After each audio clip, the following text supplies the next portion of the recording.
Alam mo, Ate Chat, yun nga kasi ang topic natin is about, for today, no, yung pagpapatuon ng Panginoon, ng Diyos sa pamilya. And the thing is, ang pamilya kasi talaga, ang ano niyan, it has to be centered, sabi ko kanina, it has to be centered in Christ. Yes. For the family to really flourish. Oh, yan ang foundation natin. Yes, and that's the will of God. But, sometimes tayo bilang mga tao, hindi perfect.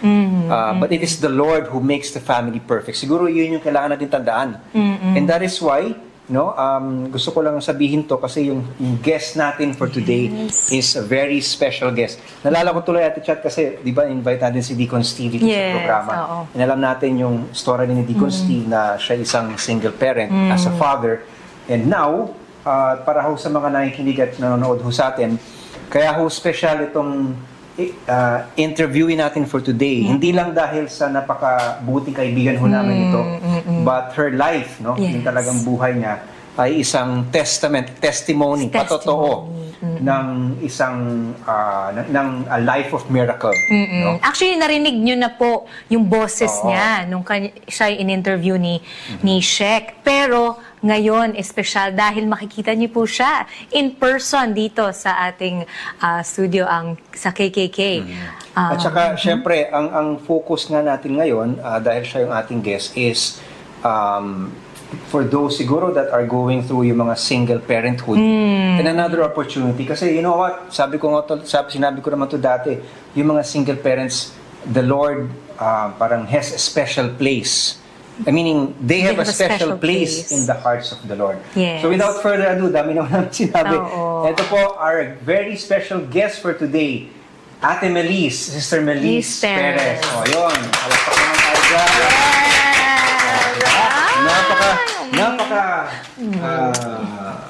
Napakagandang si Ate Melise. Yes.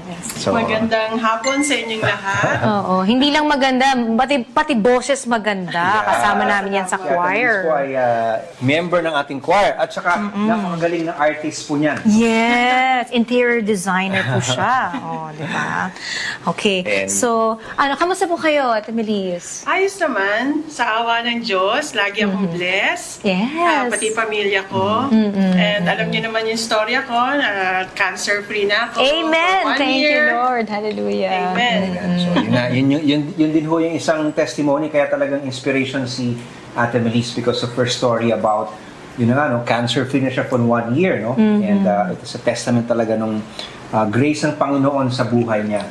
And for today, sabi nga, ito kasi yung dito, no? Throughout everything, despite the challenges ni Ate Melise, she has really kept yung place niya sa family niya. She has kept her family together. Yes. And sabi ko nga po, si Ate Melise is a single parent, but the Lord they have a special place in the heart of the Lord. And we'll try to find out, paano ba niya how was she able to go through with the challenges of being a single parent. And siguro, Ate Melise, yung first question is, definitely may challenge kahit nga buo yung pamilya nyo, ang dami na rin challenges, but especially if going through raising children on your own, ano ba yung top of mind na talaga masasabi natin challenges? Yung pinaka and then challenge. How were you able to overcome it? Like just I'm sure marami hong siguro mga nanonood sa atin na maybe to the same situation, and we want to be able to give them an encouragement through your testimony. Okay. First of all, nung naging single parent ako, nandyan ang mga kapatid ko, ang mga magulang ko, and they really supported me. Kung tutuusin nga, wala akong trabaho ng mga panahon na yon. Kung meron man akong kinikitang pera, parang seasonal lang. Magluluto, pag may order, pero kung walang order, walang kita. Pero salamat sa Diyos, ni minsan hindi ako nabigo, hindi ako nawalan. Laging nakasuporta ang mga kapatid ko, mga magulang ko. Actually, hindi ako nagpaaral sa mga anak ko, kundi yung kapatid ko, mga magulang ko. Talagang yung timing ba, na andyan sila. So, talagang salamat sa Diyos doon. And then, sa pagpapalaki naman sa mga anak, talagang lagi ko sinasabi yung sa Proverbs 22:6, train up a child in the way they should go, and when they grow old, they will not depart from it. Yes, I love Talagang, iyon din ang binibiling ko sa mga anak ko ngayon. Na ngayon, meron na rin sila sariling pamilya. So, ina-encourage ko din sila na palakihin din nila ang anak nila na may alam sa mga salita ng Diyos. And isa pang pinagpapasalamat ko, no, ang church. Kasi yung time na single parent ako nga, nandyan yung si Father Obet. Pag weekend, dadaling ko yung mga anak ko sa ministry pag Saturday. Pag uwi ko, ako na lang mag-isang uuwi kasi iuwi niya yung mga anak ko. And then from church to their home, magsiswimming sila or manonood sila ng movies. So siya na ang tumatayong ama ng mga anak ko pag father weekend. figure. Oo. So pag Sunday naman, going to church, doon na uli magkikita ng mga anak ko, and then doon ko na sila iuwi.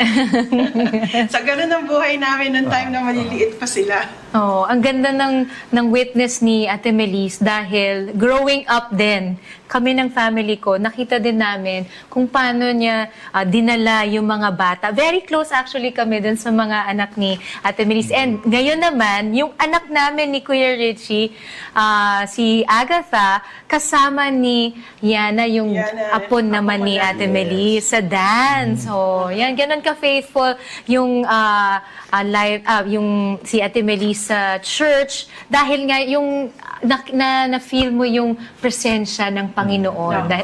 And talagang we need to bring our children to church. And Ate Melise, no, napakaganda nung sinabi mo about yung suporta ng binigay ng, let's say, especially ng mga kapatid mo, nung family mo. And I think that's very very important and something siguro sa ating mga Pilipino, talagang ugali natin yan. Naalala ko tuloy yung sa scriptures, di ba? We were commanded by the Lord to bear one another's burden. And yun yung no? Kasi talagang may mga cases wherein you have to go through challenges. And in the case of Ate Melise, single parenthood. And whatever challenges po siguro yung pinagdadaanan natin, it's very important na there is somebody there to bear the burden with us. And sana siguro tayo i-maintain natin yun kasi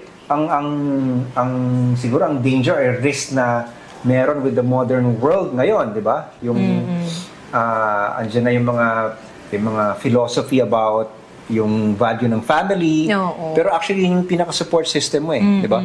And even if hindi perfect, but if you have people who will accept you, and that's the testimony of Ate Melise, di ba?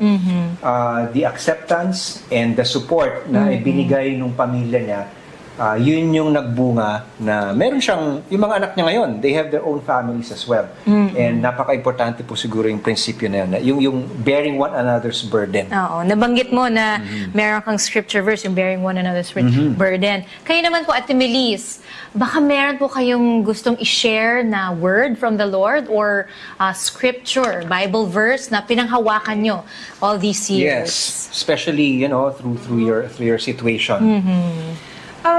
Lagi ng pamilya namin pinagpe-pray ang Psalm 91. Kasi ako ang alam ko ang Psalm para sa akin pala, para sa akin kasi ang Psalm 91 nandun na lahat ang protection, ang provision, lahat ng blessings nandun na. Yung yun ang prayer ko sa mga anak ko, and yun din ang pinipray nila sa mga anak nila, and even ang mga apo ko, kabisado din yung buong Psalm 91. So yung with long life I will satisfy you, talagang yun ang aming prayer na buong pamilya. Hindi lang sa akin, hindi lang sa mga anak ko, sa mga apo ko, kundi buong sa mga Perez family. Iyon ang prayer namin, gabi-gabi. Oo. And ang ganda niyan kasi meron kayong tradition, na meron kayong prayer time. May prayer time kami, tuwing umaga at 6:30. Nag-devotion kami. We will sing praise and worship songs. Tapos, minsan meron kaming video na pinapanood to encourage us. And then, meron kaming communion as a family. Sa hapon, ganun din ang ginagawa namin. At 5 o'clock, yun din ang ginagawa namin. Yeah. Very, napakagandang yan, Ate Maris, no? Kasi even us, as a family, meron din kaming, you really have to set aside the time for prayer. Yes. And I think, over the years, and especially siguro kung meron mang makapagpatotoo talaga in the power of prayer, yung si Ate Maris po talaga yung isang napakagandang witness dyan. Alam niyo naman, nabanggit namin, no? Yung journey niya as well, yung sa health condition niya na 1 year na siyang cancer-free, but I'm sure those were difficult times. But again, she was able to make it through prayer, and I think yun din yung masasabi natin pagdating sa pamilya natin. Ang presence ng Panginoon sa atin, we really have to devote our time in prayer. So sana ho, sa mga nakikinig nood, yun yung sinasabi namin, yung mga message ho namin sa inyo. It's really very important to have that prayer life. Yes. At gusto ko lang idagdag na every time na magkausap kami ni Ate Melis, meron akong natututunan sa kanya dahil hindi siya nahihiya na magpatotoo. Yun ang yun ang quality ng isang tao na puno ng pagpapala. Yung story niya, yung buhay niya, gusto niyang i-share, ibahagi. Yung journey mo, yung experience mo, yun na yung sinishare mo. Hindi mo sinishare out of theory lang, but out of experience. Oo, kasi alam ko na sabi din naman ng Panginoon yun, di ba? Na we will overcome by the blood of the Lamb, by the word of our testimony. Yes. So habang nagte-testify ka, habang sinasabi mo yun magandang ginawa sa'yo ng Panginoon, mas lalo ka na-encourage, mas lalo kang nawawala yung mga nararamdaman mo. Lalo ka niyang hinihipo. And hindi lang yun, nakaka-encourage ka din ng ibang tao. Yes. So yung parang confession, Ate Maris, no? Yung declaration of His Word. Sabi nga, may nabasa ko na yung words natin, yung confession natin is very powerful because whatever you confess, diba? May yun na yun yung na-attract mo. Diba? So, I guess, pagdating din sa pamilya natin, tama-tama yung sinasabi mo, Ate Melis, na they're really founded in the Word of God. So if pagka kino-confess mo sa kanila yung salita ng Panginoon, then dun din sila papunta. And tama sinasabi mo kanina na very important for them to train them up in the way that they should go. Yes. But you cannot train them if you don't confess the Word of God to them. Actually, sa bahay namin, bawal ang mga negative confession. Kasi life and death is in the power of the tongue. Pakinggan niyo po yun. Kaya bawal ang negative confession sa bahay namin. Yun na nga ano yung mga affirmations or yung mga confessions na you declare over your children? Ano ba yung mga character or virtue traits na pag-pray mo dun sa mga anak mo na nakikita mo na nagmamanifest na ngayon? Unang-una, lagi kong sinasabi sa mga anak ko na maliliit pa sila, Kasi ang mga anak ko kasi, lalo na si Gino, medyo parang yung panganay, yung panganay ko, parang attorney yan Pag meron ka sinabi sa kanya, may katwiran lagi, ganyan. So sinasabi ko sa kanya na ganito yan, anak, basta magbasa ka ng Word of God, hindi kita pipigilan kung saan church mo gustong magpunta. Basta alam mo ang Word of God. Kasi pag nagpunta ka sa church na to at narinig mo yung sinabi niya at hindi naman ayon sa Word of God, then do not go to that church. Tanggapin mo yung mga alam mo na galing sa Biblia, galing sa Word of God, pero yung mga hindi galing sa Word of God, wag mong tatanggapin yun. Dapat ikaw ang nakaka-influensya sa kanila at hindi ikaw ang mai-influensyahan. Tapos, lagi ko na din sinasabi sa kanila na lagi ko din dinedeclare na the work of your hands are blessed. Amen. And nakikita ko naman yan ngayon sa buhay ng dalawang anak ko. Like si Roy ko, yung aking Roy, yung bunso, meron siya sarili niyang business ngayon, may bake shop siya. And then mag-o-open sila ng another cafe sa Bacolod, sa Merrockwell. So talagang dinideclare ko lagi sa kanila yung blessings. pag aalis sila ng bahay, lagi ko sasabihin sa kanila, the Lord be with you. Yes, And then oo. sagot naman nila sa akin, and also with your spirit. Masarap pakinggan. Masarap na At saka nakakatuwa din na minsan mapupunta sila sa ganitong pamilya, ganitong bahay. Tapos pag uwi nila, makakausap ko yung pamilya nung pinuntahan nila. Na sasabi, uy, nakakatuwa naman yung mga anak mo, napaka-considerate, ganyan. So, masarap pakinggan na meron silang napipick up dun sa mga tinuturo ko hindi napipick up, na pamumuhay nila. Nagbunga na yung Oo, para pinlant nagbunga mo. na. Oo. So, kumbaga Ate Maris, yung words, yung mga salitang plinant mo, at saka hindi lang sa salita, but the example that you show them, Yes. no?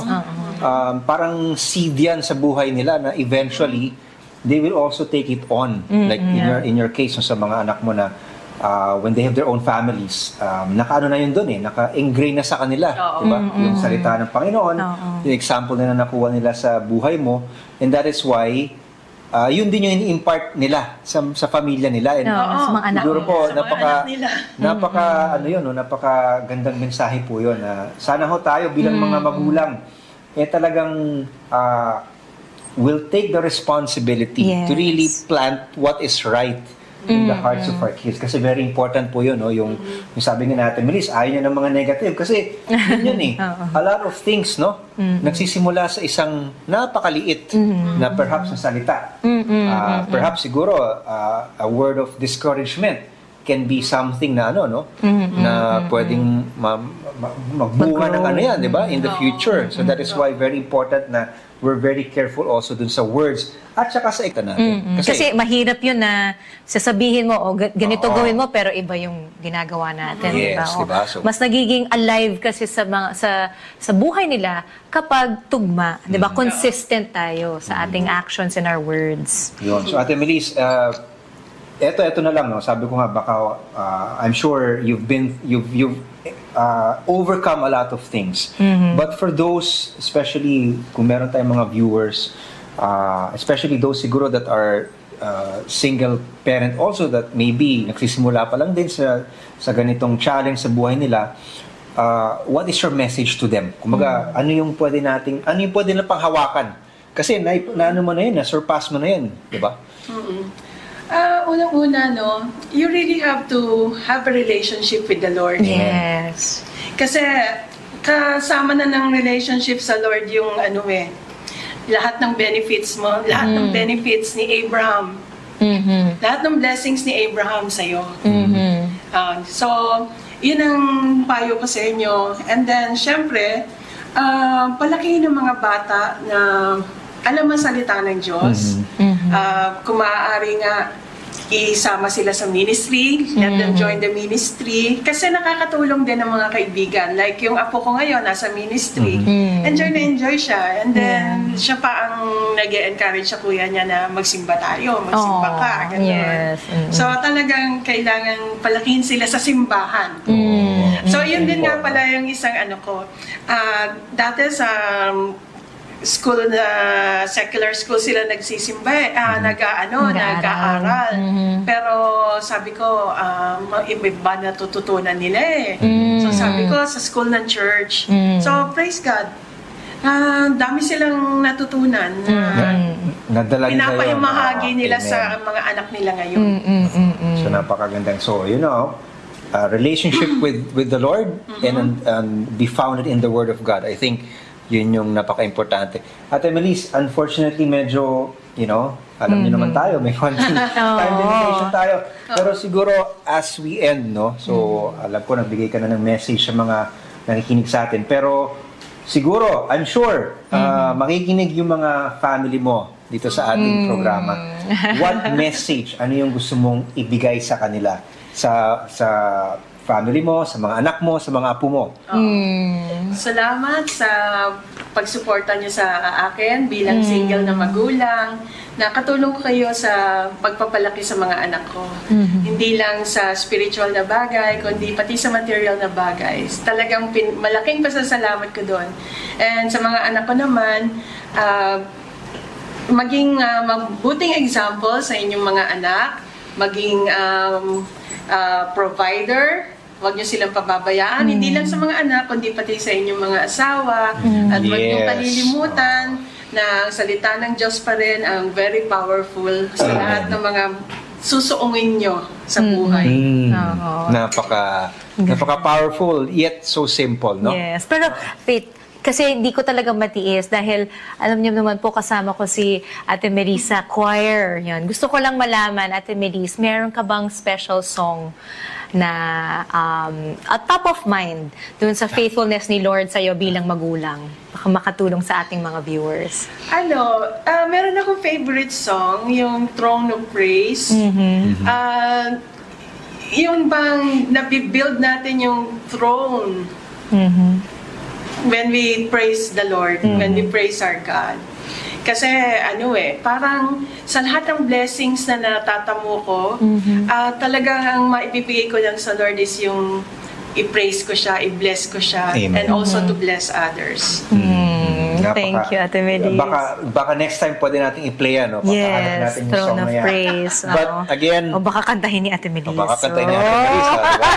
Special. So, Ate Melissa, we're very thankful for the message. I'm sure, hindi lang kami, no? But yung mga taga-kinig nood natin, we're blessed by the encouragement and not only in words, but the example that you've shared. So we're so thankful for this opportunity. We will continue to pray for you. And thank you also for praying for us. Yes. Praying for the ministry, no? Si Ate Melissa ay tumutulong din po sa atin dito sa programa Yes! ito, no? Part siya ng kape, kwento at kaalaman. So we'll see Ate Melissa, I'm sure, no, sa ibang session. But for today, we're thankful. Maraming salamat Ate Melissa for gracing this interview. Okay. Salamat din sa invitation. Thank you. Thank you.